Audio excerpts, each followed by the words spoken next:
दोस्तों आज के सेशन में हम कवर करने वाले हैं स्पैरो स्टोरी का सेकंड पार्ट।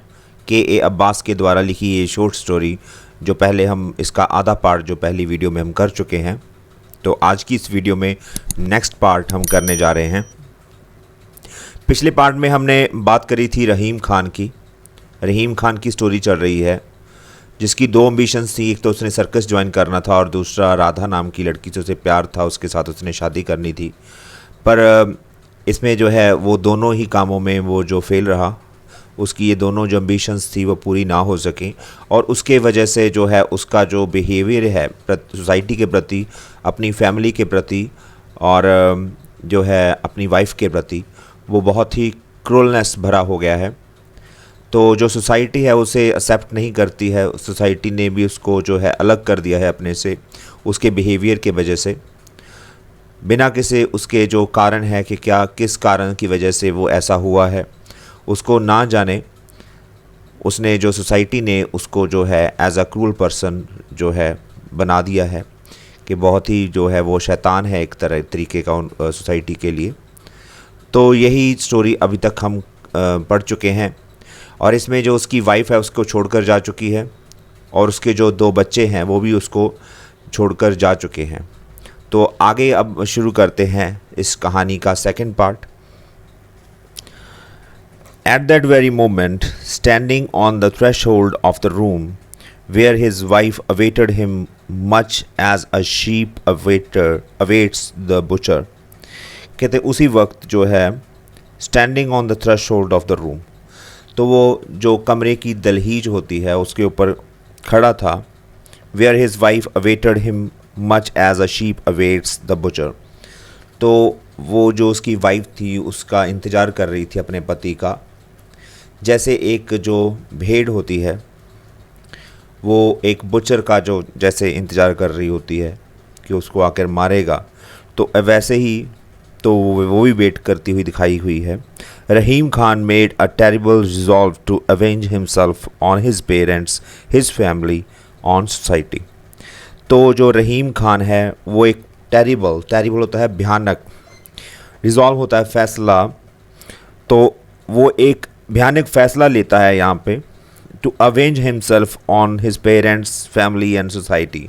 तो अपने पेरेंट्स से, फैमिली से और इस समाज से, वो तीनों जनों से जो है वो बदला लेने के लिए एक भयानक फैसला लेता है।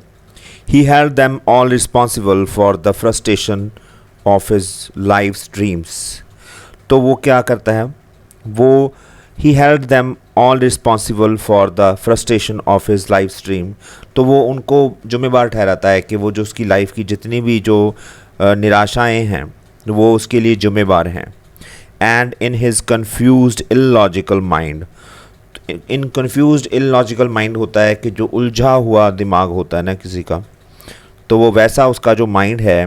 He regarded his bride as a symbol of persecution to which he had been subjected. तो वो उसे लगता है कि जो भी मेरे पर जो भी अत्याचार हुए हैं, जो मुझे परेशानी आई हैं, ठीक है, तो वो सभी का जो सिंबल है वो मेरी जो ये वाइफ है, his bride. On her he would wreak his vengeance. Iron entered his hitherto kindly soul as he rudely pushed open the door. On her he would wreak his vengeance. तो उसके ऊपर वो अपना सारा, कहते हैं जो अपनी wreak होता है हानि, किसी को नुकसान पहुंचाना, vengeance होता है प्रतिशोध में, तो वो अपने इस जो प्रतिशोध है, जो बदले में, उसके ऊपर सारी जो है अपनी हानि पहुंचाता है। Iron entered his hitherto kindly soul as he rudely pushed open the door. तो उसकी जो काइंड सोल थी, जो उसकी अभी तक की जो हिथरटू होता है अब तक की जो उसकी जो अब तक काइंडली सोल थी, जो उसकी दयालु जो आत्मा थी, वो अब उसमें ऐसे लग रहा था जैसे किसी ने लोहा घुसेड़ दिया हो। Iron entered soul as he suddenly pushed open the door, तो उसने अचानक से जो है अब दरवाजे को धक्का देकर खोला।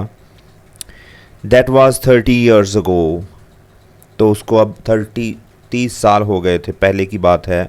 रहीम Khan reflected as he lay there on his cot in the dark hut. तो ये सारी चीज़ें वो रहीम खान है वो याद कर रहा है अपने झोंपड़ी में लेटा हुआ कॉट के ऊपर, पलंग के ऊपर।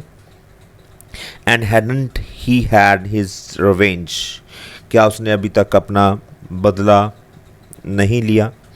For 30 years he had ill treated his wife, 30 सालों से वो अपनी पत्नी है उसके साथ बुरा व्यवहार कर रहा है। And had not had his wife his children and his bullocks curled with everyone in the village and made himself the most hated person in the whole community। तो कहता है उसको his children and his, अपनी wife के साथ, अपने बच्चों के साथ, अपने पशुओं बैलों के साथ, curled with everyone in the village, तो जो गांव है उसके उन सभी के साथ वो झगड़े करता रहा है। एंड मेड हिमसेल्फ, तो उसने अपने आप को क्या बना दिया है, the most hated person in the whole community, तो सारे समाज में उसने सबसे ज़्यादा नफ़रत करने वाला जो वो आदमी बन गया है। The thought of being so universally detested, कहते वो जो डिटेस्टेड होता है हेटेड पर्सन, जो जिसको सब ज़्यादा बहुत ज़्यादा नफ़रत करते हैं। गेव हिम ग्रिम सेटिस्फैक्शन, तो उसको एक ना संतुष्टि मिलती है, ग्रिम सेटिस्फैक्शन, उसको जो प्रसन्न करने वाली, जो उसको संतुष्टि मिलती है उसको इस ख्याल से कि जैसे कि वो सबसे ज़्यादा जो है उस हेटेड पर्सन है, तो उसको ये संतुष्टि मिलती है कि मैं ऐसा हो गया हूँ।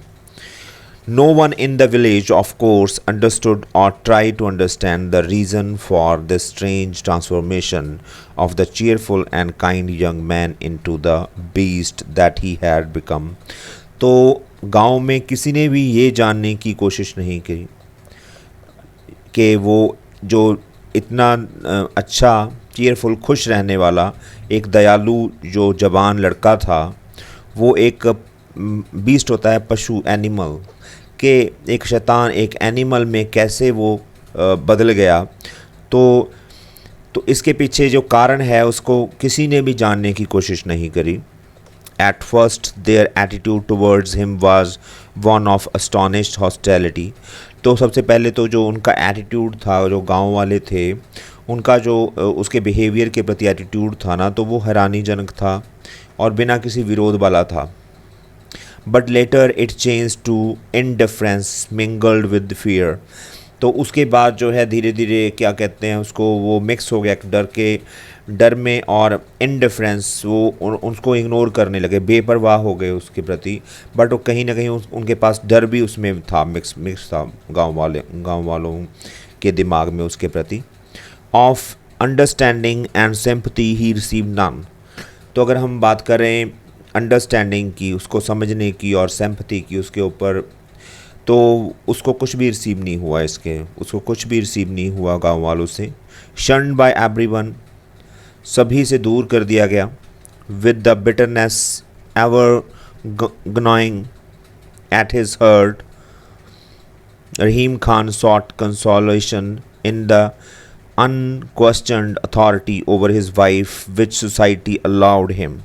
तो शन्ड बाय एवरीवन, सब ने उसको दूर कर दिया गया था।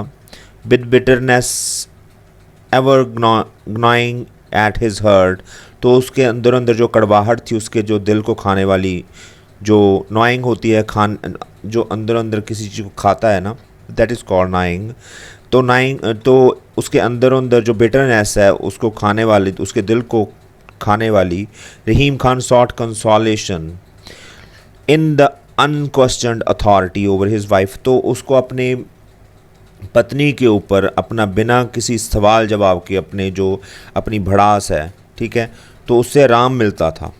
ओवर हिज वाइफ विच सोसाइटी अलाउड होम, और उस समाज ने भी उसको अलाउ कर दिया था कि अपनी पत्नी के ऊपर जो मर्जी करे, जो मर्जी अत्याचार करे। तो यहाँ पे सोसाइटी भी वो उस चीज़ को एक्सेप्ट करती है कि वो उसकी पत्नी है, उसके साथ कुछ भी कर सकता है। For 30 years his wife had submitted to his persecution with the slave-like docility। तो जो 30 सालों में जो उसकी पत्नी है उसने भी उसको समर्पण कर दिया था उसके अत्याचारों के सामने। तो जैसे गुलाम होते हैं ना, तो गुलामों जैसी चुपचाप सहने वाली, डोसेलिटी होता है चुपचाप सहना किसी चीज़ को। That is the badge of our tribe. Tribe का मतलब यहाँ पे है औरत जाति जो है ना, तो उसको ट्राइब कहा गया है यहाँ पे। तो बैज है निशानी, तो ये उसकी दैट इज़ द बैज, ये औरत जात की जो निशानी है कि चुपचाप जो है सहते रहो, ठीक है, अत्याचार है तो उसके सामने जो है सबमिटेड हो जाओ बस। तो उसकी वाइफ ने भी 30 साल में यही किया। लेटली बाद में इंडीड असल में she had become so used to corporal chastisement. Corporal chastisement होता है शारीरिक दंड। तो she had become so used, तो इसको वो उसको आदत पड़ गई थी ये चेस्टाइटमेंट की सजा, जो शारीरिक दंड है उसकी, that it seemed unnatural if a whole week passed without a beating. तो उसको ये ना असामान्य लगता था, अजीब लगता था कि जब अगर कोई हफ्ता उसको बिना मारे निकल जाता था।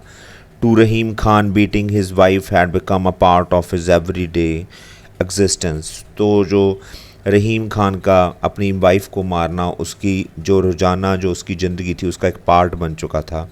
As sleep gathered round him, तो उसके अराउंड हिम जब उसको जो नींद आने लगती है, उसको नींद मंडराती है।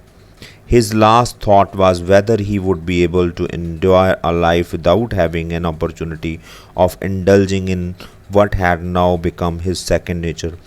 तो वो उसे ख्याल आता है कि वो सोचता है कि क्या वो इस चीज़ को सहन कर पाएगा कि life without having an opportunity of indulging in what had now become in his second nature.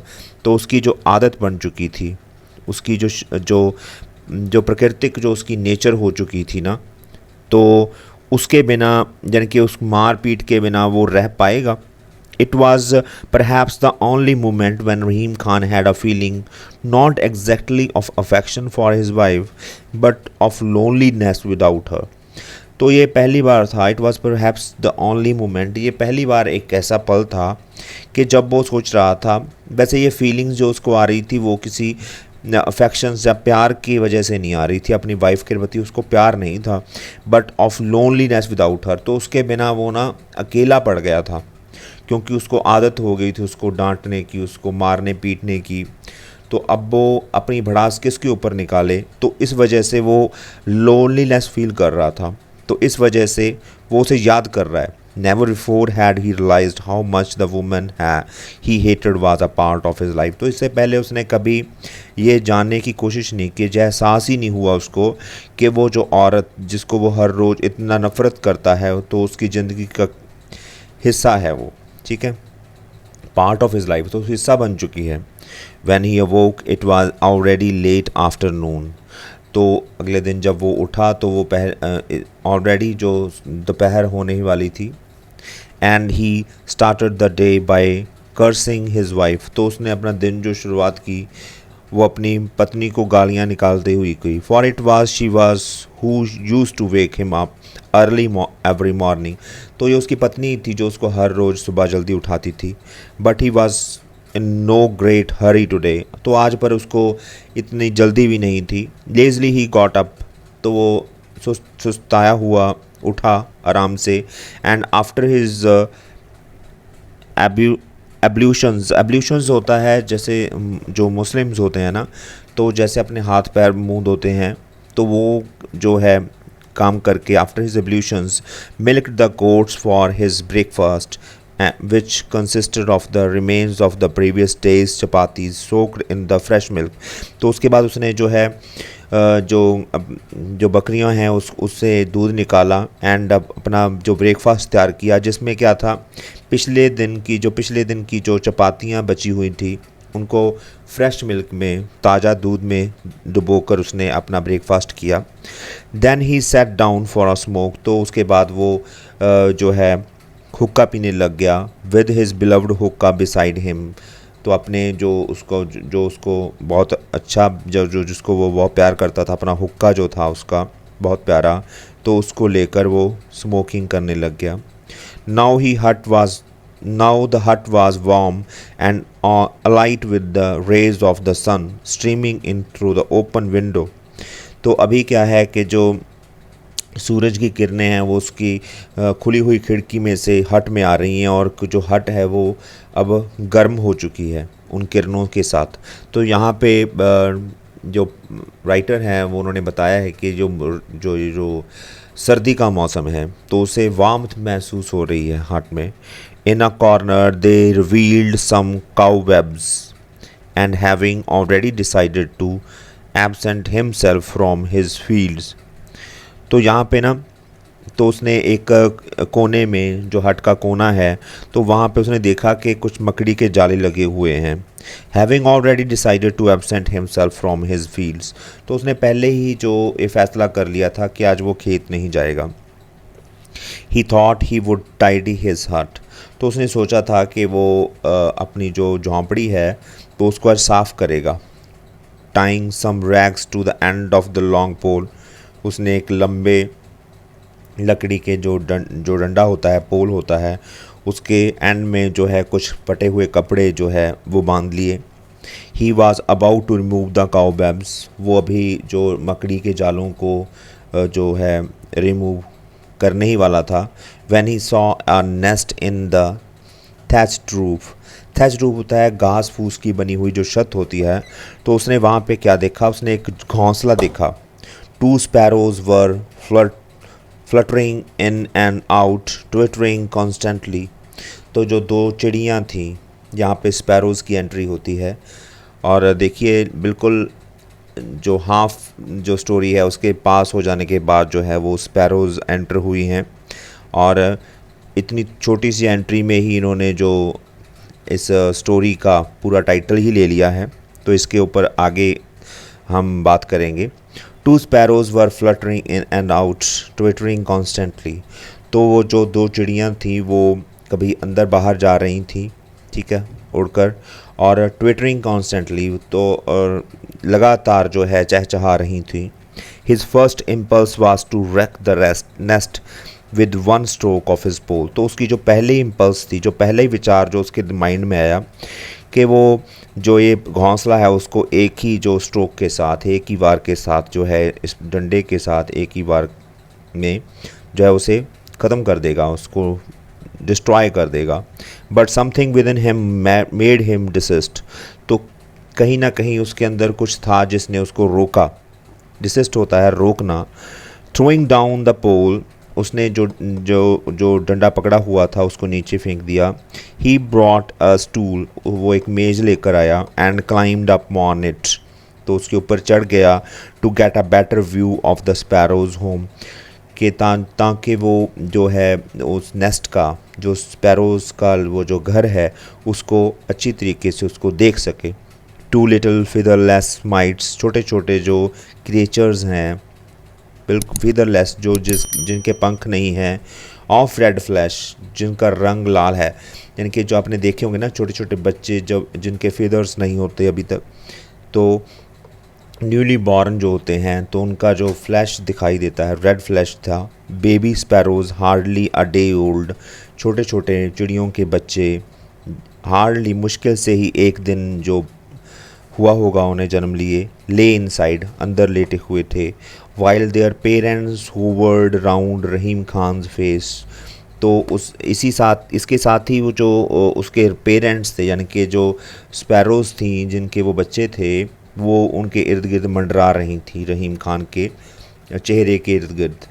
Screaming थ्रेटिंगली, ऐसे लग रहा था कि जो चीख चीख कर उसको धमका रही हो। थ्रेटिंगली होता है धमकाना। He barely had a glimpse of the inside of the nest when the mother sparrow attacked him, तो उसने अभी ये मुश्किल से ही ना उसका जो इनसाइड जो व्यू था उस नेस्ट का देखा होगा रहीम खान ने, कि जो मदर स्पैरो थी, उन बच्चों की जो माँ थी, तो उन्होंने उसके फेस के ऊपर जो है अटैक कर दिया रहीम खान के। O damn you vixen, O बुरी औरत, you must have plucked out my eye, तुमने मेरी तो आँख ही निकाल देनी थी। तो उसने चिड़ी को, जो चिड़िया है, तो उसको कहते हुए कहा कि ओ बुरी औरत, तूने तो मेरी जो है आँख ही निकाल देनी थी। Exclaimed Rahim Khan with his characteristics hollow laugh, तो उसने जो रहीम खान ने ये कहा with a characteristics hollow laugh, जो उसकी जो ना खोखली जो उसकी हंसी थी उसके साथ, and climbed down from his perch, तो वो ऊपर से वो नीचे उतर जाता है। He was strangely amused by the little birds heroic effort to save her home and children, तो वो इस चीज़ से बहुत ही ज़्यादा खुश होता है कि जो छोटे नन्हे जानवर हैं, जो नन्हे पंछी हैं, उनका जो हीरोइक एफर्ट है अपने घोंसले को, अपने बच्चों को बचाने का, तो इस चीज़ से उस वो काफ़ी जो है अम्यूज़ होता है, उसको बहुत ही प्रसन्नता मिलती है। The sparrows nest suffered no harm that day, तो उस दिन जो चिड़ियों का जो घोंसला था उसको कोई भी नुकसान नहीं पहुंचा। एंड पीस रेन्ड इन रहीम खान्स हट, और उस दिन जो है उसके हट में शांति का राज रहा।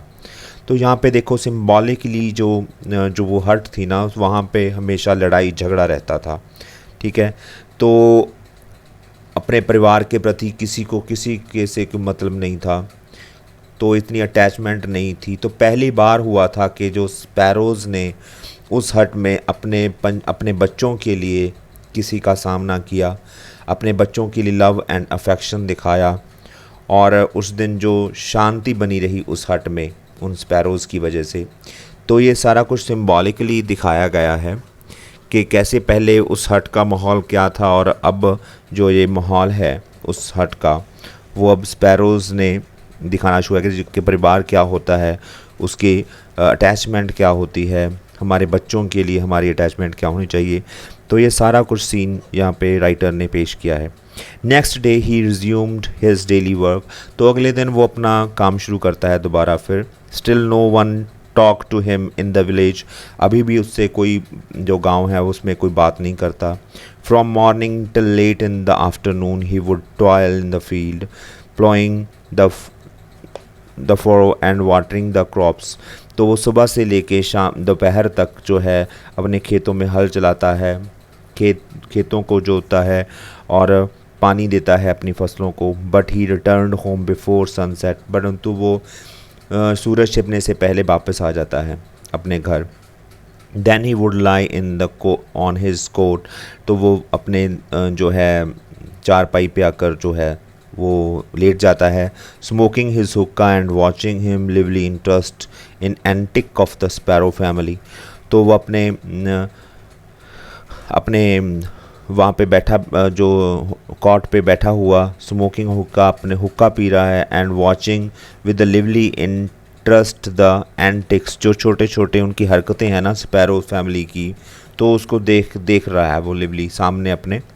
The two little ones had now grown into fine young birds, जो छोटे दो बच्चे थे वो अब बड़े हो चुके हैं।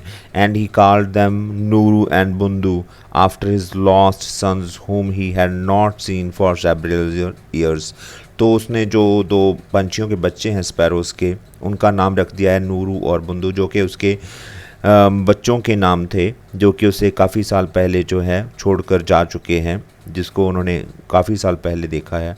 तो नूरू और बुंदू उनका दोनों स्पैरोज़ के बच्चों का नाम उन्होंने रख दिया है। The four sparrows were his only friends in this world, तो अब पूरे संसार में उसके जो है ये चार ही दोस्त हैं।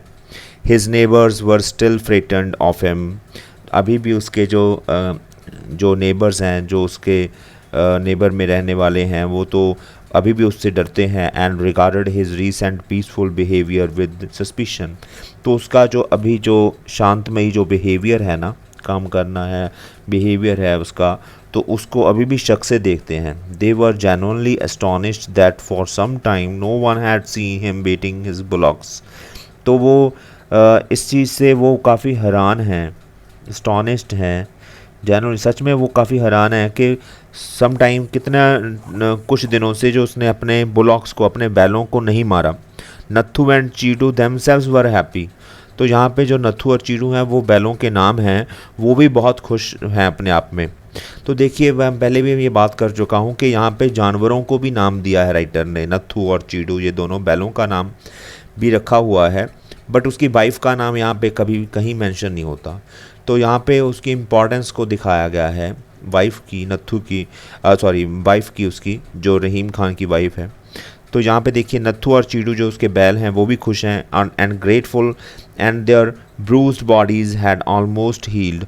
और उसकी जो ना जख्मी जो शरीर थे वो अभी वो ठीक हो चुके हैं, वो जो जख्म हैं वो ठीक हो चुके हैं। ब्रूस्ड बॉडीज होते हैं जब किसी डंडे से या किसी चीज़ को मारते हैं ना, तो वहाँ पे जो है हमारी जो स्किन है वो खड़ी हो जाती है ना, वहाँ पे जख्म हो जाते हैं। तो वो सारी जो जख्म थे वो उसके शरीर के वो चले गए हैं अब।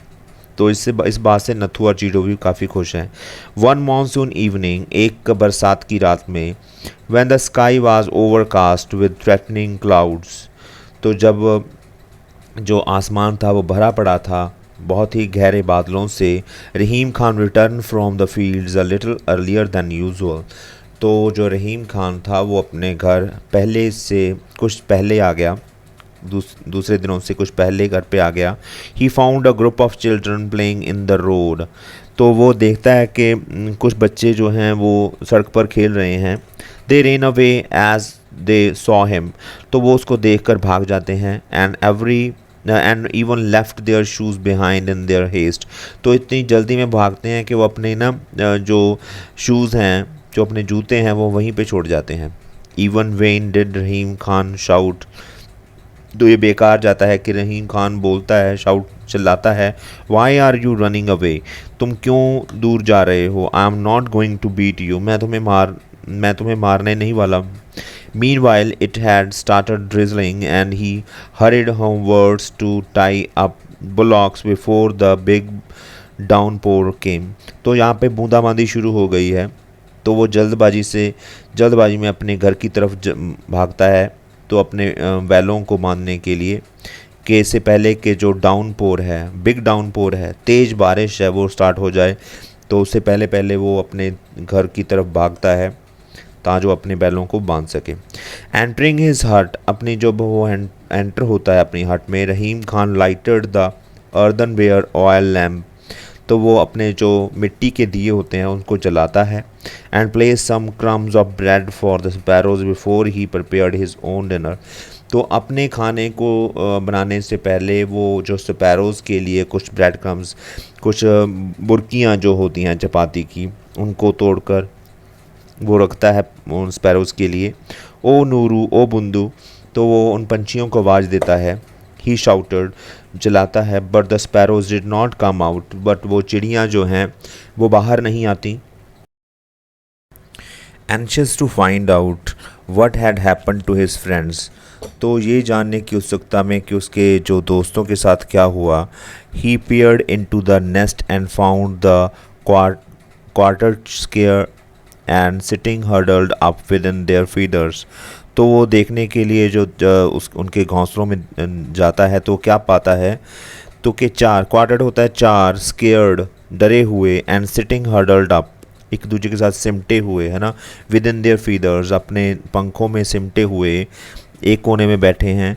Eight the very spot where the nest lay the roof was leaking, और उस जगह पर जहाँ पे जो घोंसला था वहाँ पे ना जो छत थी वो लीक कर रही थी, पानी टपक रहा था वहाँ से।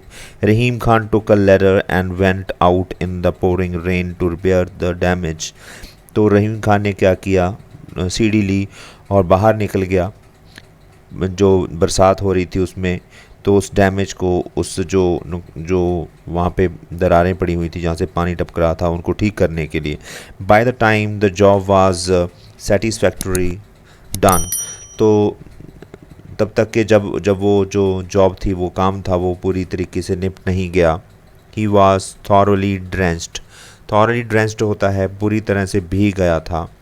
As he sat on the cot, जब वो अपने जो पलंग पर जाकर बैठा, रहीम खान स्नीज्ड, उसको छींक आ गई, but he did not heed the warning and went to sleep, तो उसने जो वो वार्निंग थी, जो उसको छींक आई थी कि उसे ठंड लग चुकी है, उसको उसने इग्नोर कर दिया, और वो सोने के लिए चला गया। Next morning he अवोक with a high fever, तो अगली सुबह जो वो है वो अपने बहुत तेज़ बुखार से उठता है। When the villagers did not see him going to the fields for several days, जब वो वहाँ पे गांव वाले हैं वो काफ़ी दिनों से उसको खेतों में जाते हुए नहीं देखते, they grew anxious and come to see what the matter was. तो वो क्या होकर जो वर्ल्ड हो जाते हैं उसके लिए, एंशियस होता है वर्ल्ड हो जाना किसी चीज़ के लिए, तो वो उसको देखने के लिए कि क्या बात क्या है, वो वहाँ पे आते हैं। Through a crack in the door they saw him lying on the cot talking to himself. तो वो जो दरवाज़ा है उसकी ना दरार है उसमें, तो वहाँ से उसको देखते हुए तो वो देखते हैं कि वहाँ पे वो एक लेटा हुआ है अपने पलंग पर और वो अपने आप से बातें कर रहा है। O Bindu O Nuru who will feed you when I am gone, कि तुम्हें कौन खिलाएगा जब मैं चला जाऊंगा। The peasants shook their heads sympathetically. तो जो किसान हैं वो हमदर्दी से अपने सरों को जो है वो हिलाते हुए, पुअर फेलो बेचारा आदमी, दे सेड उन्होंने कहा, ही वॉज गॉन मैड कि वो पागल हो चुका है। We will send for his wife to look after him, कि हम उसकी जो पत्नी है उसको बुलाते हैं कि वो आकर उसकी देखभाल करे। Next morning when Rahim Khan's wife, अगली सुबह जब उसकी रहीम खान की जो पत्नी है, एंशियस एंड वीपिंग, जो हैरान जो उदास थी और जो रो रही थी, केम विद हर सन्स, अपने बच्चों के साथ अपने बेटों के साथ आई। A group of neighbours collected in sympathy, तो जो इकट्ठ था, जो उसके नेबर्स थे, जो पड़ोसी थे, वो भी जो हमदर्दी के लिए वहाँ पे इकट्ठे हो गए। The door was locked from the inside, तो जो दरवाज़ा था वो अंदर से बंद किया हुआ था। And in spite of loud knocking no one opened it, तो बार बार जो है तेज़ तेज़ जो नॉकिंग करने के बाद भी, खड़खड़ाने के बाद भी जो है वो दरवाज़ा नहीं खुला। When they broke their way in, जब वो उस दरवाजे को तोड़कर अंदर गए, they found the large and gaunt frame of Rahim Khan lying in the brooding silence of the room, के जो उस रहीम खान का जो लार्ज बॉडी थी, ठीक है, और कमज़ोर, गॉन्ट होता है कमज़ोर, जो फ्रेम था उसका रहीम खान का, तो वो वहाँ पे लेटा हुआ था। Brooding silence of the room, उदासी भरी जो चुप थी, उस चुप के साथ वहाँ पे जो वो लेटा हुआ है। Broken only by the fluttering of four sparrows, जिसको जो वो शांति थी, जो चुप थी, उसको जो वो स्पैरोज थी वो तोड़ रही थी अपनी पंखों की फड़फड़ाहट से। तो यहीं पे ये स्टोरी जो है उसका एंड हो जाता है। तो यहाँ पे काफ़ी सारी चीज़ें जो है राइटर है उसने दिखाने की कोशिश करी है। जो हम रिसेंटली ये जो पैरा पढ़ के हटे हैं, तो यहाँ पे उसके दरवाजे में भी दरार दिखाई गई है ना। दरार किसको सिंबलाइज़ करती है? दरार सिंबलाइज़ करती है उसकी प्राइवेट लाइफ को। तो यहाँ पे उसकी प्राइवेट लाइफ भी कोई नहीं है ना। सभी जो सोसाइटी है वो उसके बारे में सब कुछ जानते हैं। तो यहाँ पे उसके दरवाजे में, क्योंकि जो हमारी हट होती है, हमारा जो घर होता है ना, तो वो प्राइवेसी का सिंबलाइज़ करता है। तो यहाँ पे जो दरार है, तो यहाँ पे वो भी सिंबलाइज़ कर रही है कि उसकी जो पर्सनल और प्राइवेट लाइफ है उसमें जो कोई प्राइवेसी नहीं है। तो दूसरे बात की जो सोसाइटी है वो बहुत ही जजमेंटल हो जाती है, बिना किसी बात को जाने किसी को भी जो है वो कुछ भी जो समझ लेती है। तो यहाँ पे रहीम खान के साथ भी ऐसा ही हुआ है। बगैर किसी रीज़न को जाने रहीम खान को एक क्रूअल मैन का जो है दर्जा दे दिया गया। यहाँ पे किसी ने ये जानने की कोशिश नहीं करी कि रहीम खान के साथ क्या हुआ, उसके पीछे रीज़न क्या है। क्योंकि रहीम खान शुरू में से था नहीं था, वो एक यंग एम्बिशियस गाय था जिसको ज़िंदगी में कुछ पढ़ना चाहता था, वो फेमस होना चाहता था, ठीक है। जैसे हर एक आम इंसान की जो ख्वाहिशें होती हैं वो भी उसकी ख्वाहिशें थी। एक वो राधा नाम की एक लड़की से भी प्यार करता था जिसके साथ वो शादी करना चाहता था। तो लाइक अ नॉर्मल इंसान वो जो है वो सब कुछ चाहता था जो उसकी लाइफ में होना चाहिए था। बट अनफॉर्चुनेटली जो उसके पेरेंट्स थे, जो समाज था, वो ऐसा नहीं हो पाया। तो कहीं ना कहीं हमारे जो रिचुअल्स हैं, हमारे ट्रेडिशंस हैं, उसको भी यहाँ पे जो राइटर है उन्होंने दिखाने की कोशिश करी है कि वो कैसे एक आम इंसान की जो एम्बिशंस होती हैं उसको कैसे कुचल देते हैं। यहाँ पे जो स्पैरोज़ हैं वो भी सिम्बलाइज़ कर रही हैं काइंडनेस को, लव को। और दूसरी यहाँ पे इसका मतलब ये है कि जो जो काइंडनेस है वो एक ऐसी चीज़ है जिसने रहीम खान को नहीं छोड़ा पूरी स्टोरी में।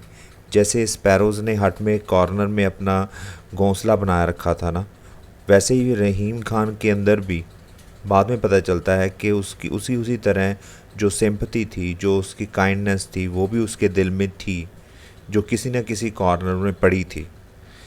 और यहाँ पे जो बरसात है वो भी सिंबॉलिकली रिप्रेजेंट कर रही है क्लीनिंग ऑफ द सोल को। जो रहीम खान है उसको, जो उसकी सोल है वो उस बरसात में दिखाई गई है कि वो जो उसने जितनी भी क्वालिटीज़ की हैं, जो भी उसने बुरा बर्ताव किया है, वो सब कुछ कुदरत ने धो दिया है। तो यहाँ पे सिग्निफाई होती है प्योरिटी, जो रेन होती है ना, तो प्योरिटी को जो है दर्शाती है। तो ये सारी चीज़ें यहाँ पे बहुत अच्छे तरीके से जो राइटर ने यहाँ पे रिप्रेजेंट करी हैं, तो मैंने आपके साथ शेयर करी। तो आई होप कि आपको ये आज की वीडियो बहुत अच्छी लगी होगी। अगर अच्छी लगी है तो इसके लाइक एंड शेयर भी कर दीजिएगा। और अगर आपने मेरा चैनल अभी तक सब्सक्राइब नहीं किया है तो इसको प्लीज़ सब्सक्राइब कर दीजिए। आपके जो मोटिवेशनल कमेंट्स होते हैं, सजेशंस होती हैं, वो भी आप कमेंट सेक्शन में दे सकते हैं। इससे मुझे अगली वीडियोस बनाने में मोटिवेशन मिलती है। तो आज के लिए इतना ही, मिलते हैं एक नई वीडियो के साथ जल्द ही। तब तक के लिए goodbye and have a nice day.